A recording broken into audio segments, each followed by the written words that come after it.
BNP chairperson Begum Khaleda Zia দীর্ঘদিন ধরেই গুরুতর অসুস্থ বলে দেশবাসী জানে। একদিকে বয়সের ভার, অন্যদিকে আওয়ামী লীগের শাসন আমলে কারাবরণ করা এবং রাজনৈতিক নানা মামলা হামলার কারণে তিনি মানসিকভাবেও নিষ্প্রভ ছিলেন বলে জানা গেছে। এ সময় বিএনপির বর্ষিয়ান এই শীর্ষ নেত্রীকে চিকিৎসার জন্য বিদেশে পাঠাতে বহু আন্দোলন ও দিন দরবার করা হয়েছে দলের পক্ষ থেকে। একসময় তাদের অন্যতম দাবি ছিল খালেদা জিয়াকে চিকিৎসার জন্য বিদেশে পাঠানো।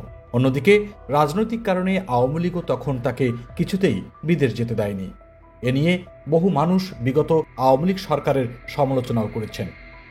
কিন্তু এখন নতুন করে মানুষের মধ্যে প্রশ্ন তৈরি হয়েছে যে এখন তো আওয়ামী লীগ ক্ষমতায় নেই, বরং বিএনপি যা চাইছে তাই পাচ্ছে।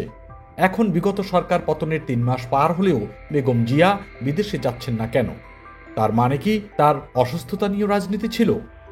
কিছুদিন আগে বিদেশে যাওয়ার জন্য বিমানের টিকিট সহ সবকিছু রেডি করা হয়েছিল বলেও খবর হয়েছিল। পরক্ষণে সেই যাত্রা বাতিল করা হয়। পাশাপাশি ৬ বছরেরও বেশি সময় পর গত ২১ নভেম্বর সশস্ত্র বাহিনী দিবসে তিনি সেনাকুঞ্জের অনুষ্ঠানে গিয়ে প্রধান উপদেষ্টা ডক্টর মোহাম্মদ ইউনূসের সঙ্গে সহাস্যে কথা বলেছেন। তাই সাধারণ মানুষের মনে বিভিন্ন প্রশ্ন ঘুরপাক খাচ্ছে। তবে এখন একটা বিষয় খুবই পরিষ্কার যে সব মিলিয়ে খালেদা জিয়ার বিদেশ যাত্রার স্বাস্থ্যগত দিক যেমন আছে, তেমনি একটি রাজনৈতিক দিকও রয়েছে বলেই আলোচনায় আছে। রাজনৈতিক বিশ্লেষক মহিউদ্দিন আহমেদ বিবিসি বাংলাকে দেওয়া এক সাক্ষাৎকারে বলেছেন, খালেদা জিয়ার বিদেশে চিকিৎসার বিষয়টি কেবল স্বাস্থ্যগত নয়, তিনি তো এখন মুক্ত, সুতরাং তিনি যে কোনো সময় দেশের বাইরে যেতে পারেন। তিনি যদি বাইরে যেতে দেরি করেন বা না যান, তাহলে বুঝতে হবে এর পেছনে কোনো না কোনো রাজনৈতিক উদ্দেশ্য আছে।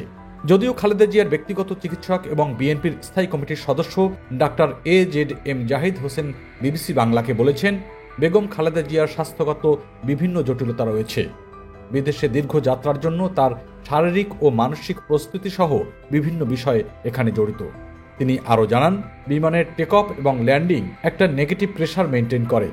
সেটার মধ্যে সাস্টেইন করা সবকিছু মিলিয়ে ডাক্তার সাহেবরা বিবেচনা করেই আমরা প্রস্তুতি নিচ্ছি।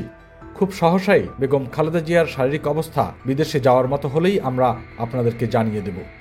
অন্যদিকে বিএনপির মুখপাত্র এবং স্থায়ী কমিটির সদস্য সালাউদ্দিন আহমেদ বলেছেন, খালেদা জিয়ার জন্য বিদেশে এয়ার অ্যাম্বুলেন্সের ব্যবস্থা করতে গিয়ে কিছুটা বিলম্ব হয়েছে। খুব শিগগিরই তিনি যেতে পারবেন।